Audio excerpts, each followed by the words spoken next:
Hello, everyone. Caren Glasser here, and welcome to this episode of The Passion Point. This is the show where we follow passionistas from all over the world who are following their passion, making a living doing what they love. And isn't that what we would like to do? Make a living doing what we love. And today's guest is actually a return guest. I'm so excited that she's here with us.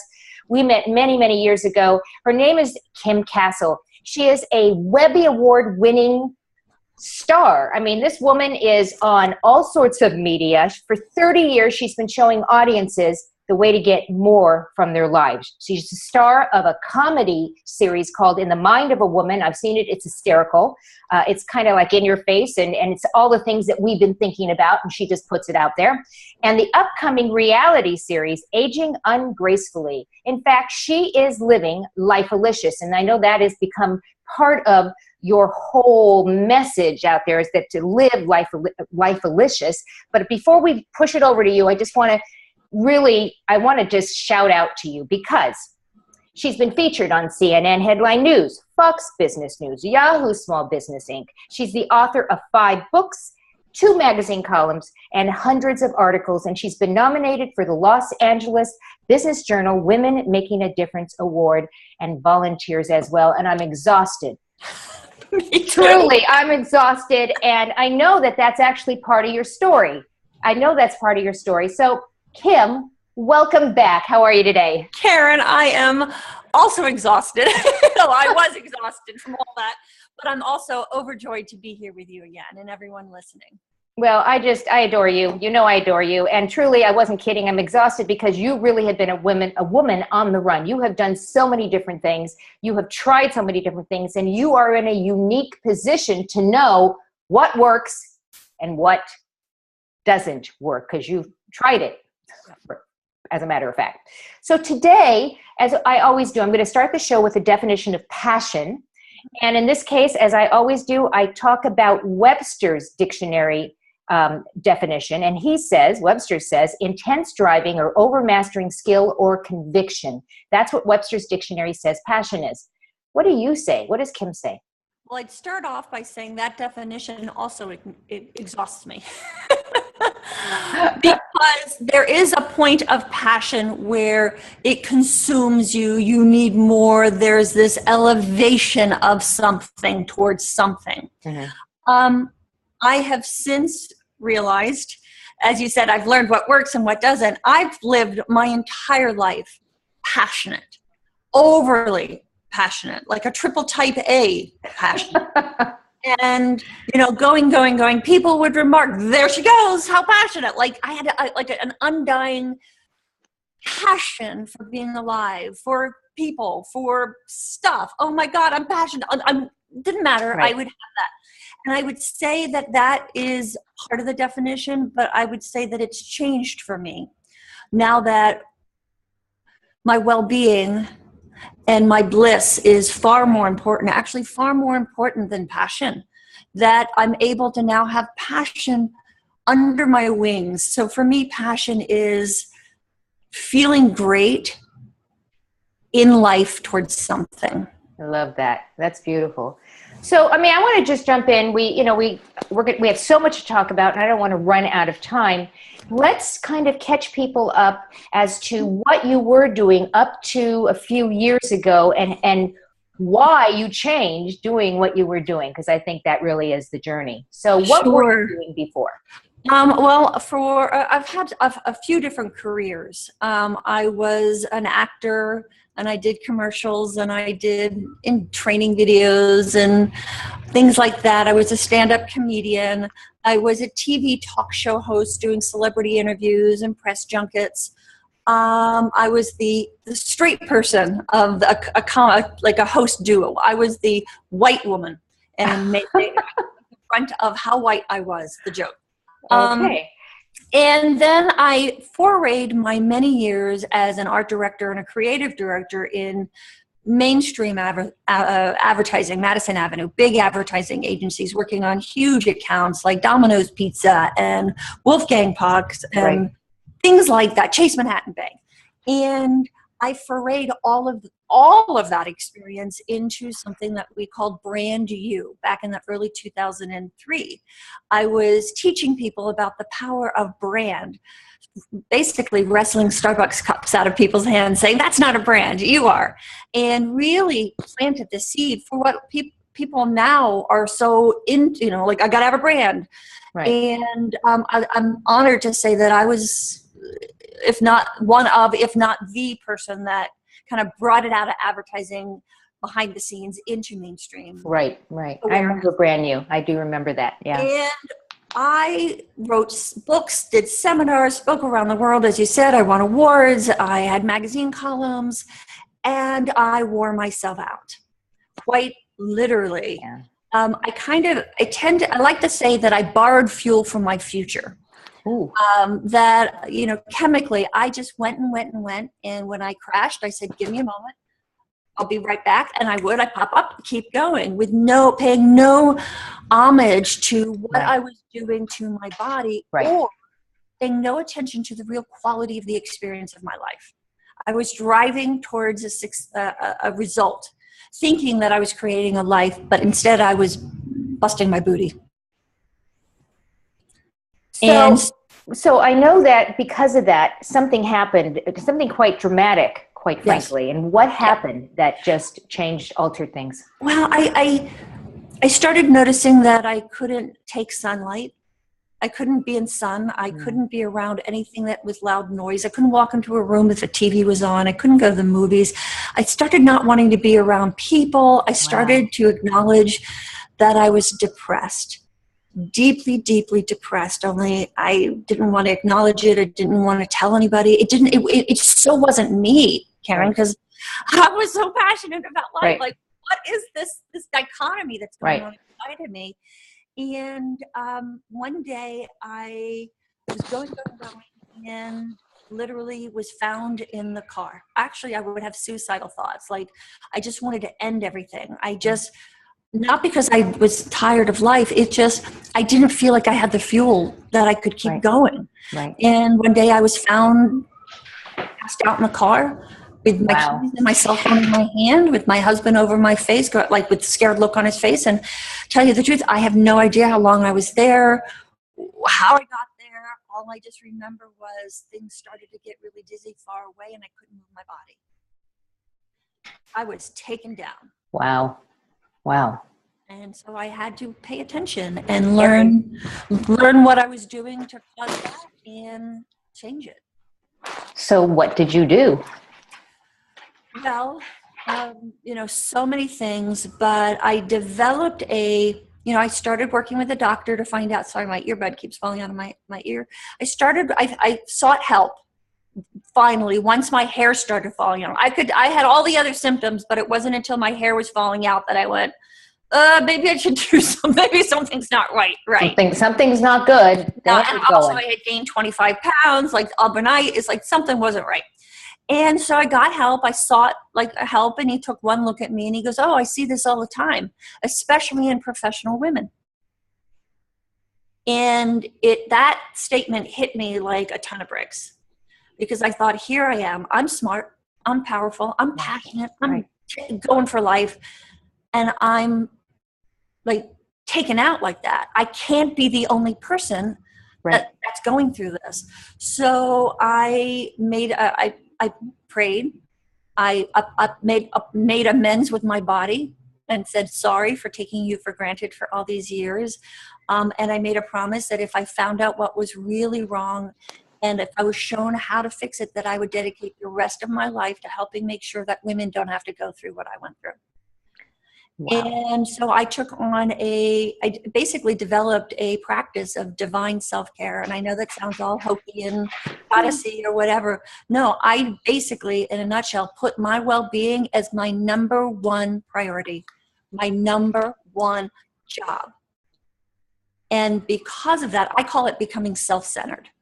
And because of that, I was able to heal everything that I was going through, lose my weight, everything, get my happiness back naturally, no drugs, and the quality. I have more energy. I feel better today than I did when I was 25. and I know how to maintain that for the rest of my life.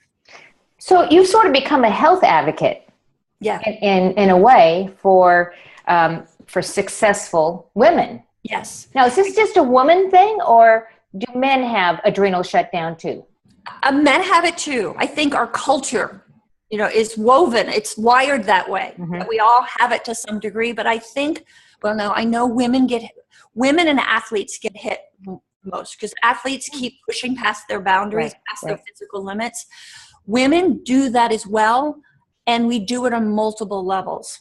We keep driving using the hormone testosterone. We want to accomplish something. We drive towards success, but we don't realize, one, we have limited amounts of testosterone.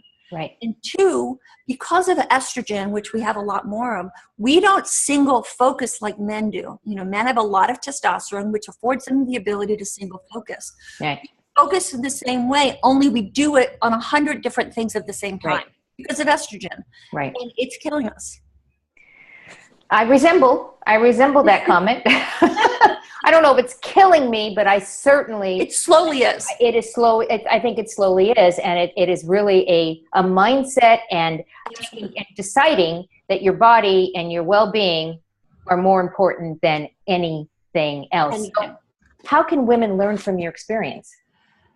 Well, one, they have to acknowledge their behavior. Mm-hmm. They have to acknowledge the pattern of life, the way they're living, and realize that it's not just you. It's also a matter of your conditioning, your nature, how you grew up. If you grew up in a stressful environment, you actually think stress is normal. Your body doesn't, but you do. So you will actually go about living your life in a stressful manner, creating stress because it's normalizing to you. Actually not having it, you go, oh, something's wrong. So we're wired for that. So I think women can learn from my experience. Like think of me as the poster child of what not to do for your body, and then before and now after. I think pay attention to the patterns. Know that your mind is driving everything. Right. Your mind is the most valuable asset and will also run you into the ground. And realize that putting your well-being first is the most powerful thing you can do for the world around you. And I know that you've been chronicling this, and you've been chronicling this in many different ways. I mean, you have YouTube videos out there, you have blog posts, you cook. Well, the foods that you have shifted into, I mean, you really have attacked all points of a full and wellness life. Yes. Tell us a little bit about In the Mind of a Woman. Very cool. So I'm doing all these videos, and actually I started doing the videos when I left Brandview. Didn't know what I was going to do. I was going to go to a Buddhist temple because I really needed a vow of silence. I don't want anything. And then what do? I start a YouTube channel because I realized, because of my commitment to my promise, that I'm not the only person. So I started chronicling all of this, and all of that on YouTube, or like you said, recipes, interviews, me vlogging about what's going on in my body and, what I discovered and things like that. But In the Mind of a Woman, there's a piece of me that it was going unexpressed. Talk about passion. When I did Brandview, I took 10% of me and made it 100% of me. Mm-hmm. Parts of my being were not being expressed. And I wanted to make sure in this new offering to the world, I wasn't going to let that happen. And so In the Mind of a Woman is a comical series that juxtaposes, as you said in the introduction, what's going on and what's really going on in our mind. Right. And often it's at odds. And we don't realize that's part of the stress. That's part of, crazy making, but truly it is stress on our body and it takes us down. So I wanted a scripted series. So it is a scripted comedy series. I have writers that support me. I have directors. I have DPs that help me bring it all together. I have editors. I have a team now. And Imagine that. You have a team. know. You're not doing it all yourself. Not anymore. Caren, listen to what she's saying. I learned from my crash. I really hope within the mind of a woman that women especially, and men, can find some healing in it, that men do. They look at that and they go, I had no idea that was going on. And then women stop me and they comment online that says, oh my God, that's exactly what I was thinking. They can laugh about it, bring light to it, and can know that they're not the only one, that there's somebody out there that's going through it too. Right. And hopefully they can look, and I do it from an altruistic standpoint, from a brand standpoint, it's brand awareness. Right. That they realize that there's a place that gets what they're going through and has solutions. So we kind of teased people at the beginning that you have an upcoming reality show. Mm-hmm. It's called Aging Ungracefully. First of all, I just love that title because I think that that's kind of like, that's what we're all doing. We are, because we've never aged before. Every step that we take is a new learning experience. And face it, we're not that graceful doing it. No, we're fighting it. We're fighting it. Well, and if you watch the media these days, I mean, we're taping this at a time where a whole firestorm went off yesterday because of Jennifer Aniston and the comments that she made. But tell us about what this show is going to be and how this is going to really put what we think in terms of aging, knock it off on its head. That's a great question. And like you said, very timely. Well, for one thing, I want to comment on the Aging Ungracefully. I actually think it's kind of God's joke on me, how I came to it. I originally said, because it was the comic in me, I'm fighting. I'm going to go kicking and screaming towards age. You're going to have to cut me open and count my rings. And so in my mind, it was like, I'm going to age ungracefully. I'm going to, I'm going to, and it through this whole experience, it twisted, it flipped. And I realized, because I'm not the only one that's fighting it. We're buying creams. We're looking at commercials. Everything is about fighting the signs of age. Mm-hmm. And so we're conditioned, even as a child, we start being conditioned to fight the signs of age.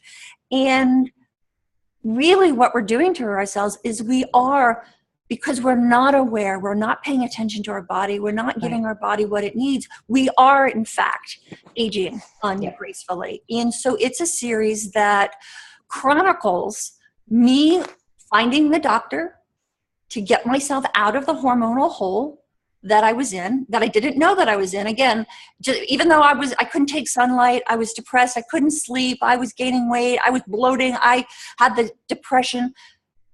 I wasn't going to get help until my hair fell out. It chronicles me like doing tests, discovering the doctor, having conversations with the doctor, all discovering what was really at the root of all my issues. And you were really being vulnerable. I mean, you're putting yourself out there in a way that I think a lot of women would be saying, Kim, you're out of your mind. Why would you do that? I was really naked. I mean, I was messy. And I remember one of the very early on episodes when we were filming, the performer in me, or the woman in me that wants to make everything pretty and nice, I had a mental meltdown because here I am on camera trying to make everybody laugh, because that's my personality, make the doctor laugh, make everybody laugh, entertain, make sure everybody's taken care of. I'm finding out this really bad news and I have a mental breakdown. Like the performer in me is wanting to make people laugh, but I didn't know how to respond. That's okay, showtime, jazz hands, And it melted. So it was a really interesting turning point in the very beginning of the series where I went, how do I... And it really kind of took off the mask that we all wear very quickly. Right. And again, this is a comedy series. There's moments like that, but it is a comedy series because I am who I am. Right. I can't help but poke fun at the realities of things. So, I mean, you've talked about humor. And so how can humor be a powerful tool for communication? How does humor play? I mean, you're a comedian, so you're going to bring it in, but how does that help all of us when we bring humor in? I think getting older, going through depression, which like a lot of us, especially women, we have depression and we don't want to talk about it. We don't even, it's scary to even acknowledge it to ourselves. Right. Because we think it defines us when we don't even realize that it is not us. There's just a little chemical mixture that went awry. Right. And it's easy to get back. And so I think humor helps us look at things that are scary and that we don't want to look at, and can help us pay attention and become aware of things and our own behavior. And when we laugh at it, we give it some air, some light, some opening. And it's in that space, that opening, that I can say, here's this opportunity, here's this solution, here's this expert, here's this way of thinking, rather than like we've been in the last 20 years, there's a guru that's looking down at you saying life needs to be up here, you need to be more, you need to get more. We're not there anymore. It's exhausting. Right. So it's a new paradigm. It's a completely new paradigm. So how does community play a role in all this for women? Huge. For centuries, the circles of women are what saved cultures, saved tribes. Women, because of estrogen, gives us the ability, or the bonding hormone. It connects us to things outside of us. That's also exhausting us. Right. We walk in a room, everything's shocking to us. But in community, we get strength. We get healing. We get advice. Oh, you're doing that. You're going through that as well. This is what I did. We get survival. We get thriving. And we feel connection. And we look for connection, especially nowadays in social media. There's this. I remember several years ago talking to my IT person at the time. This is pre-Facebook. I said, isn't it interesting how technology is rising up to meet our evolution? Mm-hmm. And he looked at me and he went, I've always been kind of deep. And he kind of went, I kind of see what you're talking about. Only a thread until now. But even in our world of connection and social media, there is a gap that we have to lean in and really create community. Otherwise, we'll always be in that gap. Sheryl Sandberg, she wrote a beautiful book, Sheryl Sandberg, Lean In. Absolutely. But it's leaning in, contributing your energy to community. You will get that much more out of it. It's vital. Yeah. And I think it's vital. One other thing, I think it's vital for community to heal, for women to heal, and surround yourself with women who are going through what you're going through, not to kvetch and complain, but for support. To transform. And that's really what I've created with Lifelicious, is a community of women going through what we're going through not only the physical things, the shifts in our mindset, as well as the shift in our culture. We're going through it together. And that's a beautiful thing. It used to be when we thought of, and this is the paradigm shift, it used to be when you thought about women getting together in tribes and working together, there was a lot of jealousy. There was a lot of competition. I mean, it just seemed to be the nature of how women, unfortunately, would behave. It was rather than saying that person over there compliments me, that person over there is my competitor, I'm jealous, I'm whatever. And you know why that happened? There's a biological thing called a species thing called status. Okay. A good way, Alison Armstrong of PAX, P-A-X, amazing. She's a behavioral scientist, pointed out that we would go through that. And at the very base level of the animal part of us, women would do that for security. Right. To go, I'm going to be protected this way. But it's changed. It's changed. We're not in animal anymore. And especially, I mean, that's why we go back to Lifelicious. I mean, you right now, I think, are on the cutting edge the bleeding edge of what's happening to communities of people. I mean, come on, we social media, not just Facebook, Pinterest. You look on social media, and everybody and their mother is starting a woman's group, and they're calling it, womanpreneur, women warriors, women this, women that. And I got invited to one women at midlife, and I didn't know whether to be like thank you, but I find it in the mind of a woman, call me ma'am.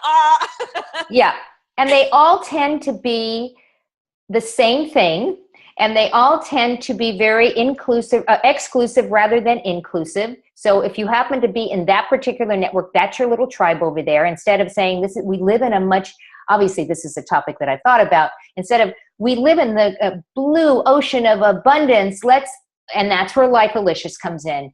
This is bigger than just me, bigger than just you. This is a movement, and you are in the best seat in the house to be able to lead this movement. And I truly believe this, and I believe it really because I've watched you. I knew you just as you were starting to go into your downward, direction.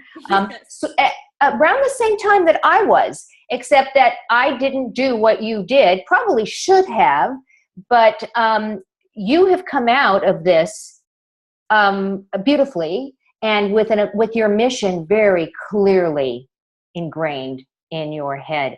I know that we're going to, by the way, guys, as you're listening to this show, you'll notice there's a bunch of notes right below here. So if you want to go and check and remind yourself what we just said, please look down there. And we're going to show you how to get in touch with Kim and find out about Lifelicious. Just how do we get in touch with you, Kim? And we'll make sure it's down in the notes. Sure. Before we do that, I just want to button what you just said. I think part of the transition that we're all going through is it's such an interesting thing. We are coming out of that singular me, into the truth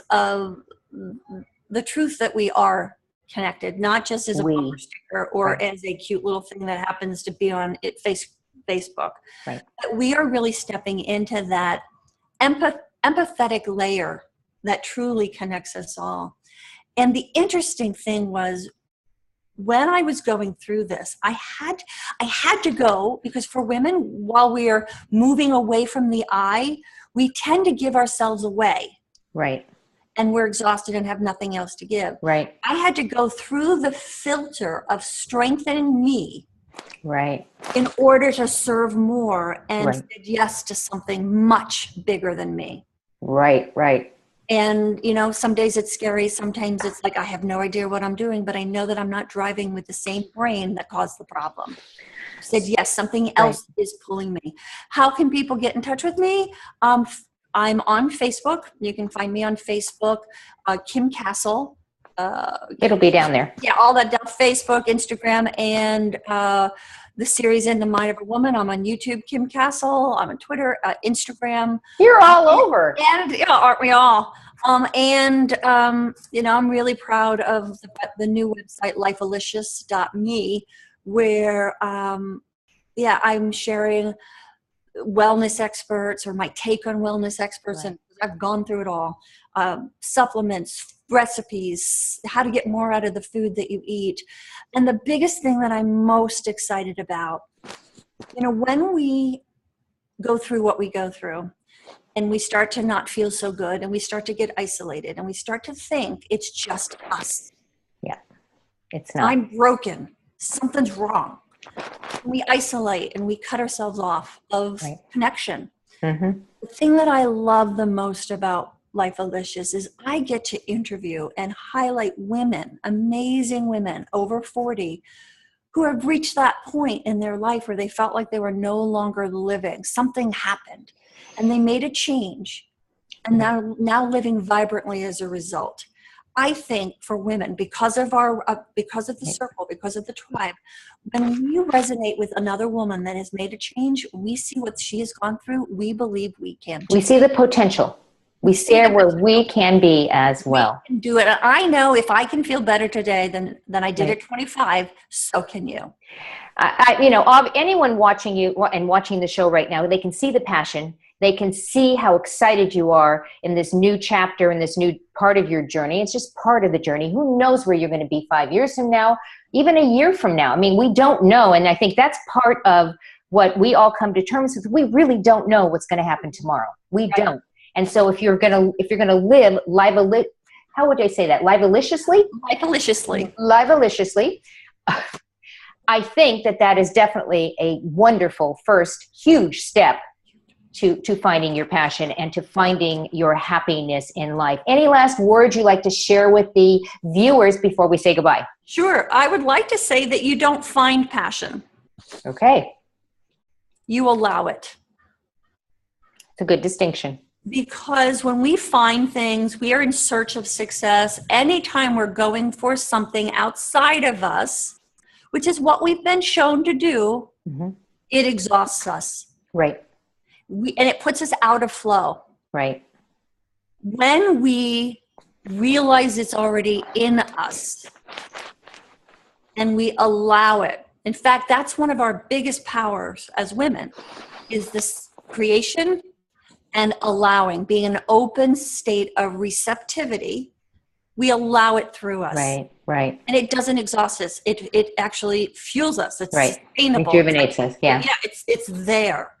I'd like to, if possible, I'd like to share a gift. Oh, I'm sure our viewers would love a gift. They love presents. To help you look at your life, how what you're doing today is actually putting you out of flow, out of energy. And I have a program called 5 Days to Energy and Flow. And it's something, it's like every morning I send you an email, a little love note with a thought, and you basically mull that thought over the day, and you start to look at what's going on in your life. Because if we don't pay attention to what's going on in our lives right now, we can't change it. Wow. And so it is, let me see, it's at Energy and, Energy and Flow. And we'll have it down there. We'll have it down there. Energy and Flow at lifelicious.me. Well, first of all, thank you for your generosity, because I know that when you take that first step and avail yourself to what Kim is graciously giving all of us, do it. Just do it. Sometimes it's just that first step is to just do it. And I'm always saying that, and so is Nike, apparently. But just do it. Take that first step. It's scary, I know. Sometimes it's really scary, but most of the time, when you take that first step, you realize it wasn't as bad as you thought it was going to be, and you can't wait to take the next one and the next one. Kim, thank you so much for being on the show. I know you are crazy busy, obviously. We talked about it.